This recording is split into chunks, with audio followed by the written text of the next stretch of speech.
Hello, Disclosure Fest. We are very, very excited to have David Wolfe with us from afar and yet with us in spirit. And David, for those of you who may not know, has over 25 years of dedicated experience in having hosted 3,000 live events. He's led the environmental charge for radiant health by a positive mental attitude, eco-community building, living spring water, and the best ever quality organic foods and herbs. It's going to be great to hear him talk about all of that, but also understand a deeper foundation for where his wisdom comes. And today, he talks to us about developing a new cosmology to the goal of personal joy, fulfillment, happiness, and love. David, thank you so much. I'm Yogi Bana, and I really thank you so much for joining us today. Thanks, Yogi Bana. That was awesome.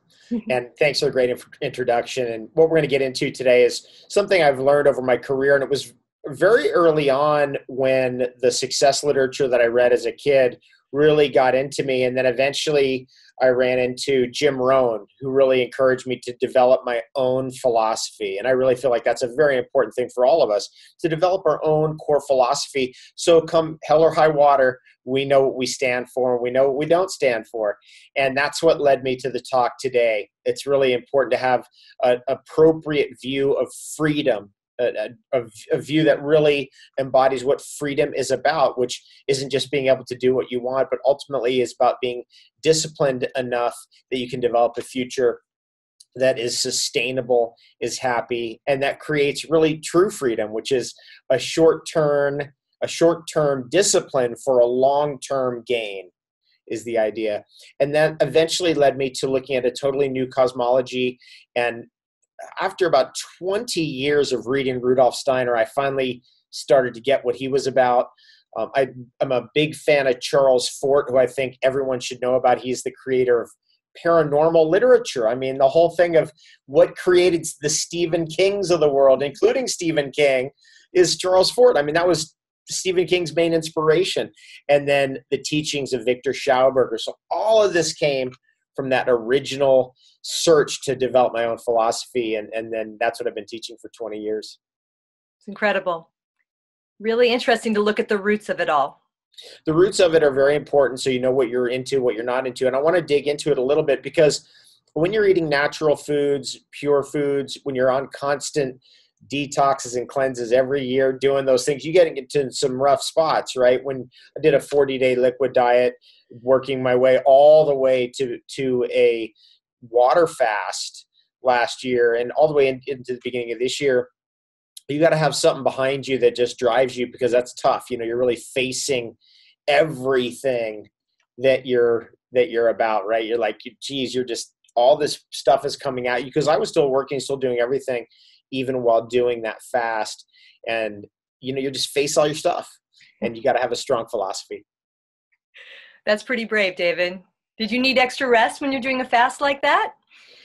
Well, in the beginning you do, in the first maybe week or 5 days. And that's the hardest part, because you're still trying to keep everything going like you normally do, the same pace. And then you're not eating, and, you know, you're fasting, or you're just drinking juices, and you're just facing it. You're just, it's just brutal and tough. But then eventually you crack through on the other side, and you suddenly have more energy. You're more productive. You're having more fun. It's amazing. And that's why I like to do detox retreats and cleanses. And I'm going to start doing more of them, because as you get older, you need it more. You've been on the earth more, as more toxins build up. You gotta fight those off. Makes sense. It does. So going back to Rudolf Steiner and Charles Fort and that era, which was back in the late 1800s, early 1900s. So tell me, certainly much on their philosophy.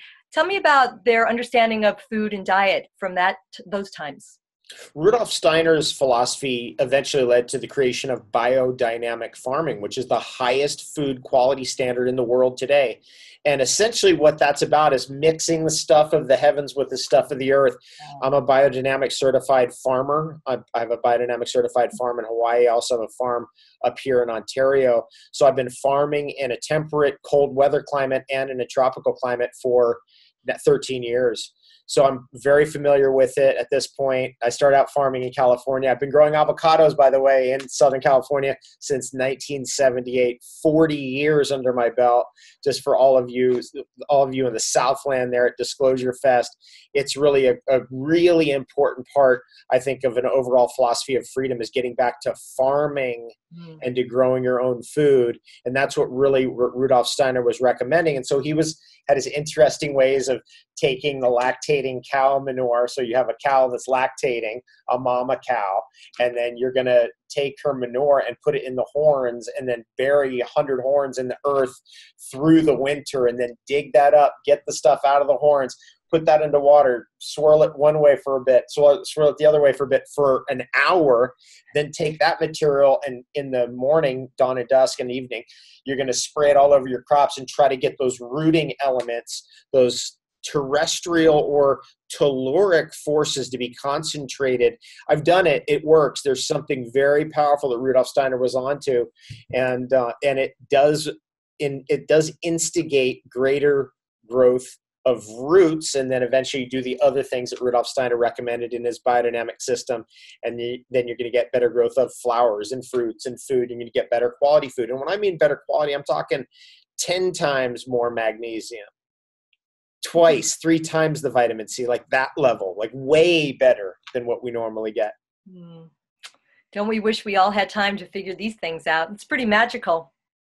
What Rudolf Steiner is really describing to us is his form of magic, and we've all been completely inculcated into and totally almost brainwashed with the scientific worldview, as if we could understand everything scientifically. Now, science is a good tool of knowing, but it's not the only tool of knowing. There's also experience. There's a very much important piece of it is gain wisdom that's passed from person to person. These are other ways of knowing. There's many ways of knowing. There's intuition, there's instinct. And our civilization is very heavily skewed towards science. But the problem with science is that the scientific method requires assumptions. You have to make assumptions.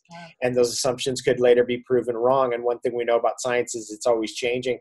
So can we go beyond science? And Rudolf Steiner said, sure we can. It's called super sensible. It's called becoming super aware and sensible. For example, in farming, one of the things you notice about sand on a beach, sand is not protected by plants in a forest. It's open to the sun always. It's open to the elements always. There's nothing that covers it over. So when you use sand, you're basically you're instilling solar energy into soil. So for example, in the jungles of Hawaii where I live, the other half of the time, our soils are clay. We're in the middle of a jungle. It's all covered over by trees.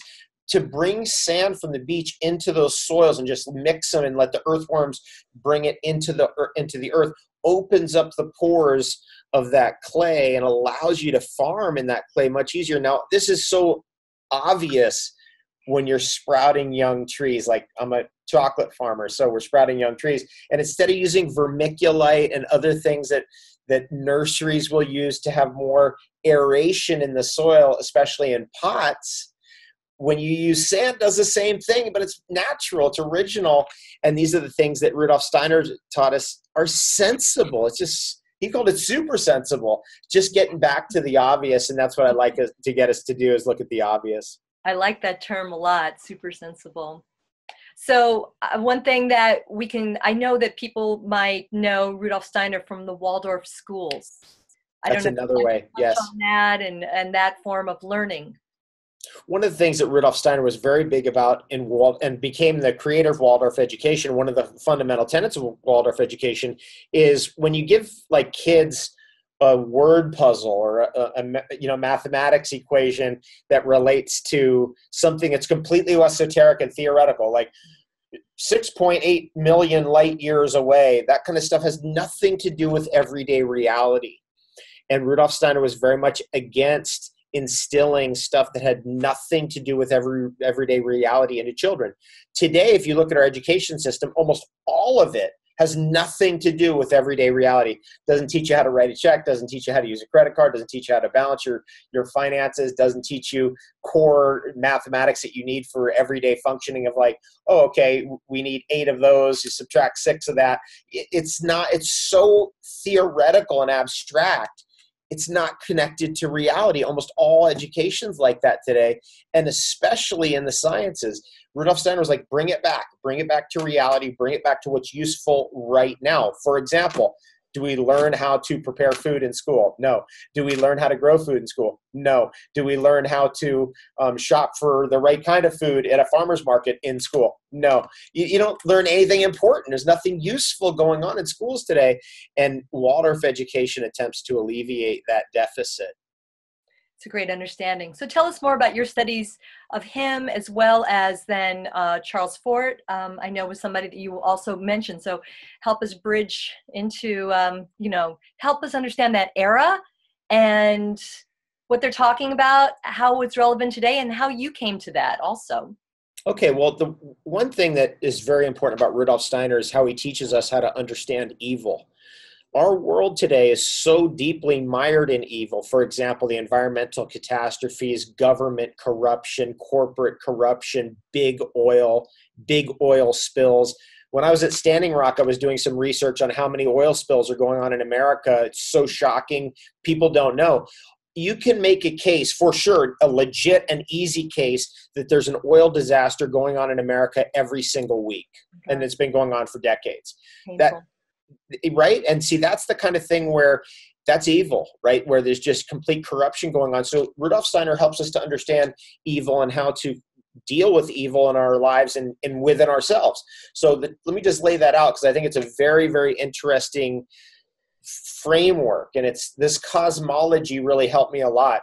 In the middle of everything is the creative force. That's what Rudolf Steiner called the cosmic Christ, or that's the God force, source energy. On either side of us, we're bounded by 2 different types of energies. On one side is a parasitical energy, so we have to stay in that middle. If we go too far this way, that parasitical energy is called escapism. Or what Rudolf Steiner called luciferic energies, that you want to escape, get away, can't handle what's happening, so you're going to use drugs or whatever it is to kind of cover up what you can't deal with. And that's a disintegrative type of energy. The drug addict is a good example of that, right? Trying to escape and disintegrate. But if we stay in that consciousness, eventually we manifest diseases like diabetes, which is a disintegrative. Ultimately, it's a syndrome, toxicity syndrome, many parts and pieces of it. But where it ends up is capillary damage and eventually neuropathies, where you start losing feeling in your fingers and feet in particular. Yeah. So that's the luciferic side. So in the middle, the cosmic Christ. On one side, luciferic. On the other side is what Rudolf Steiner called the Ahrimanic. Today we might call it something like satanic or evil or whatever. It's more of what we're dealing with today. For example, when a corporation starts drilling in the Arctic and destroying the livelihood of tens of thousands of sea creatures, we call that evil. And that's a hyper-materialism. So on one side, it's hyper-materialism. On the other side, it's hyper non-materialism, like, oh, the world isn't real, we need to get out of here, right?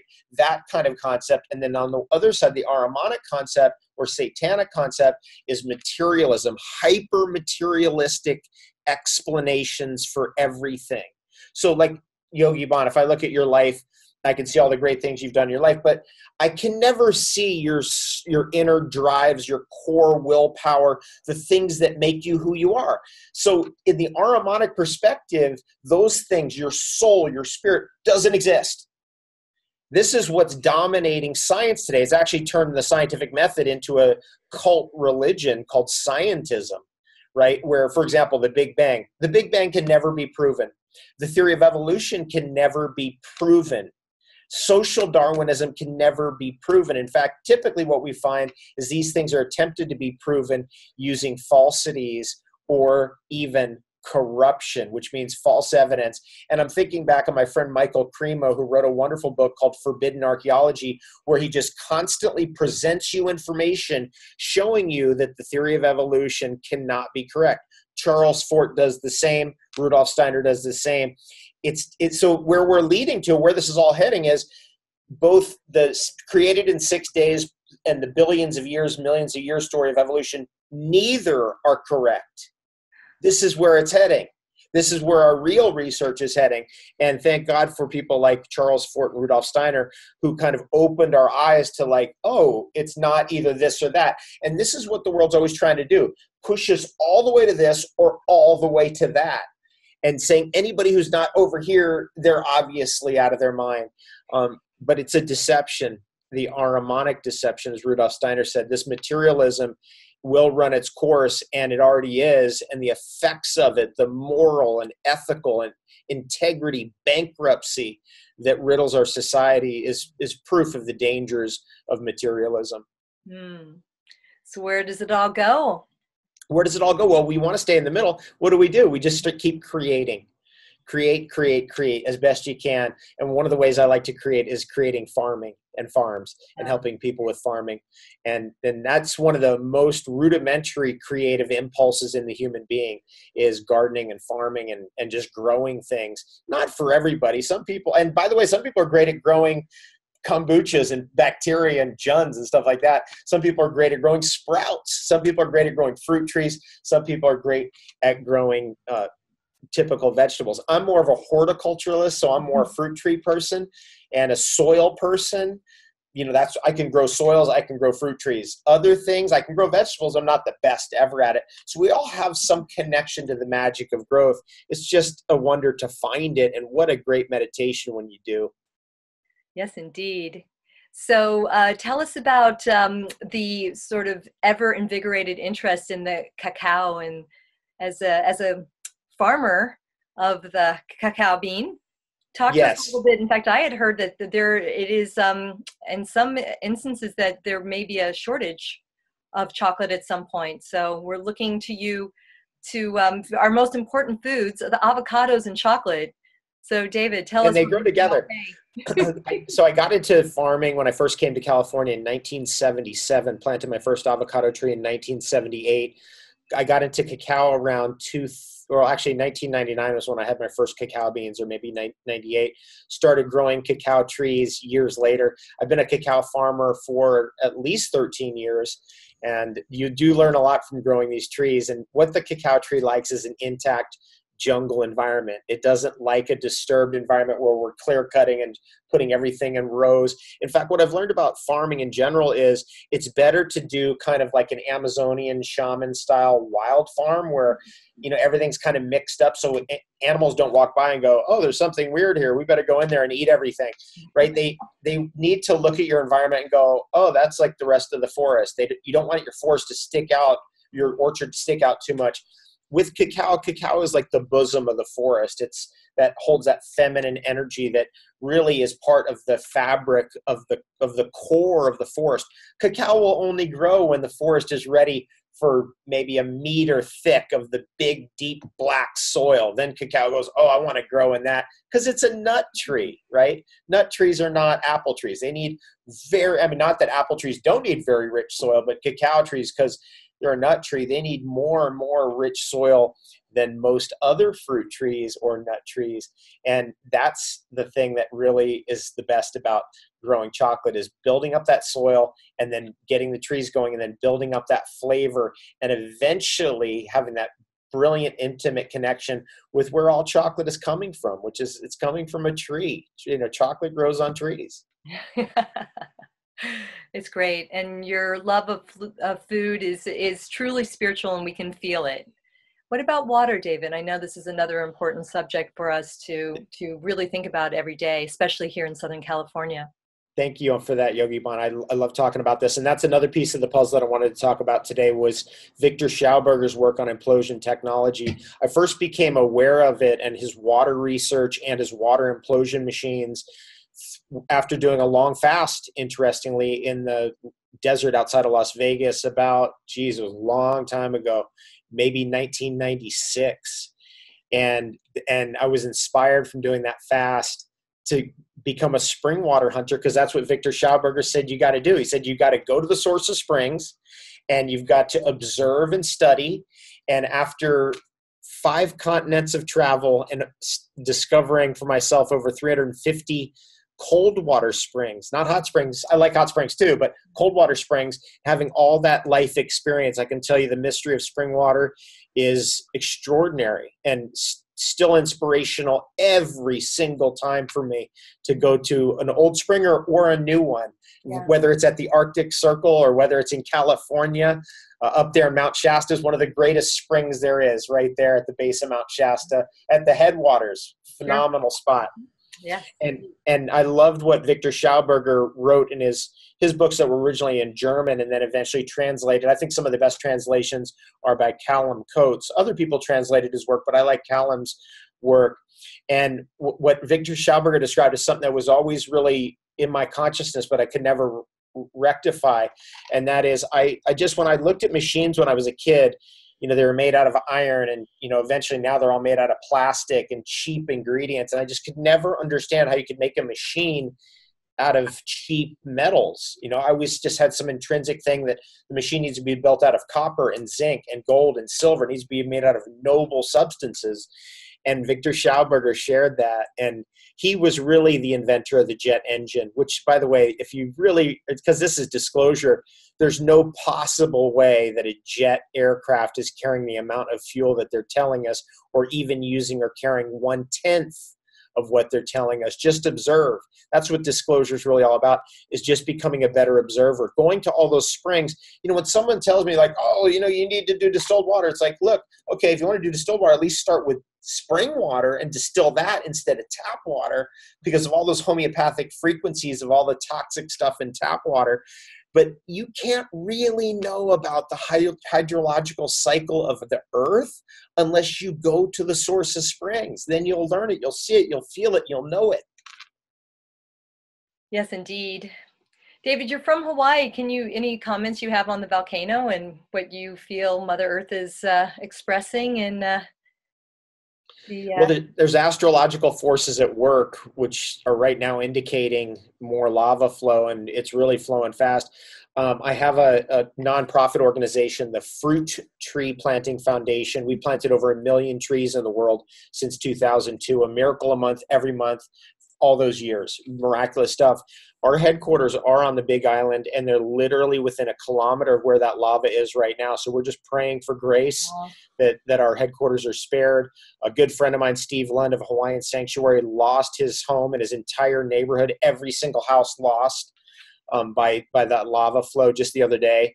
So some serious stuff going down. And if we could just all pray for grace, I think that would be an important meditation in regards to what's happening over there, because there's a lot of people displaced at this moment. Let's all come together in that protective thought for you. Thank you. You're doing such amazing work. So we definitely want to make sure that's preserved, and we can do that. So let's all bring that together today for all of the Big Island as well. Yeah, thank you. And anybody who wants to send some prayers out to Big Island, please. Yeah, thank you. Please. I think that's part of the theme of our day is really how we can come together and help each other in community. So, David, you had so many different topics to talk about. You want to give us any other high points that you'd like to share with those of us that gathered together downtown Los Angeles, making our way, really trying to raise the vibe? One of the most important discoveries, I think, of Charles Fort, and it's hinted at by Rudolf Steiner and many other philosophers, and talked about today quite regularly, because we have this reference of the Matrix, right? We live in the Matrix, and we remember those great films. And it's this idea that we don't live completely in a material world, but we don't live completely in an illusion either. It's a mixture of both. And that's very important to understand, because subconsciously the programming that we got in Western culture is, oh, it's really material, but, oh, you can be spiritual, but this world is really, really material. And an investigation of reality, and in particular the work of Charles Fort and his 4 books, which are some of the best ever in the history of all literature. I mean, the guy wrote books completely and totally in a time when there was no internet, but he used the internet that he had, which was the New York Public Library and the London, I can't remember, the London Central Library, I think is the name of it, in over on the other side of the pond. And all he did is just go to the library all day long, and he had 60,000 pages of notes with which he used to reference. And his discovery was that we don't really live in a normal world, because in order for it to be normal, it has to be also paranormal. We don't really live in a rational world because in order for it to be rational, it also has to be irrational. I mean, one defines the other. And taking that in at deeper levels of our being really, I believe, brings us to a legitimate understanding of the holographic universe, and not the cursory understanding, which is being basically the powers that be know that we're coming to this conclusion. They know that we're going to come to a holographic universe conclusion. However, they're trying to hijack it. And they're trying to say, oh, you really live in a material world, and all these material sciences are really real, and everything's real, when a lot of it's hoaxes. And then,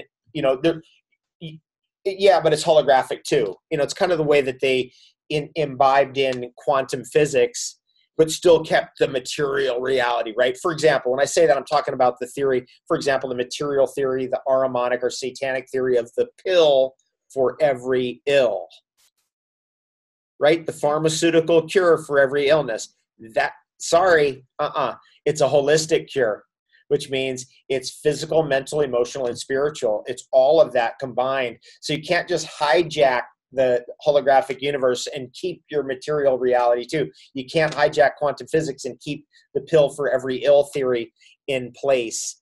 And there are many aspects and many different metaphors of the pill for every ill. For example, the only way we can create energy is we have to just burn nuclear, we have to burn coal, we have to burn oil. All that stuff is just, it's materialism ultimately, and it's parasitic also ultimately. And then getting back to that creative middle is, again, halfway between the irrational and the rational, which is where we live. That's the reality of where we live. And that, to me, just inviting that into our being more and more is really a way to connect to spirit. And one of the things that was coming up for me recently on this is manifestation of the great things in our life. You're a manifester, Yogi Bon, you are, right? You look at your life, right? And everybody who's listening to this right now is a manifester, right? Look at the life that we're leading right now. We're all manifestors of this incredible world that we're living in. We're manifesting in it. You can't explain that materially. Come on. There's so many things that's happened to us that's irrational, the synchronistic, coincidental. Right? But we can't just sideline that and say, oh, that's just an exception. It's ever present. It's every day. Own it. I love that. I love that as a big takeaway for this day, this gathering, and what DisclosureFest stands for. And that's why you are a perfect person to be a part of this. Very much so. I was so glad to be invited to speak at this event, and what a wonderful thing. And by the way, getting us all together to meditate. There's probably nothing more powerful than getting us all together to meditate, right? That we can become of one mind. And just if we get 10,000 people meditating on one intention, where every other mind on this earth is onto other intentions, but those 10,000 holding together, we can move anything in the world. We can create anything or manifest anything in the world. So that's what I love as being the fundamental core of DisclosureFest, is that underneath it, yes, we want to know the truths of our reality. Yes, we want these things to be revealed, but we also know where it's all going, which is one mind. Let's all work as one mind to make a better, happier, healthier world for all of us. Feels very good. Feels very good. David, tell us where to best find you, any workshops that you want to share, or simply your website. Tell us the best way to connect. Right on. Thank you. DavidWolfe.com, DavidWolfe.com. And I'm not going to be doing many events the rest of the year, but there'll be some fun things. If you check in on me occasionally, you might be able to catch me. And also David Avocado Wolf on Instagram. That's another spot to check me out. But the main thing is that all of us, right, this summer, going to make this summer the best of our lives. So instead of focusing on what's coming up in the future, let's focus on the present moment, and let's realize that this moment's all we got. This day is all we got. So it might as well be the best day ever. Happy solstice. Thank you. You too as well. Thank you so much. Namaste. Namaste. Thanks again. We'll see you soon. Aloha. Aloha.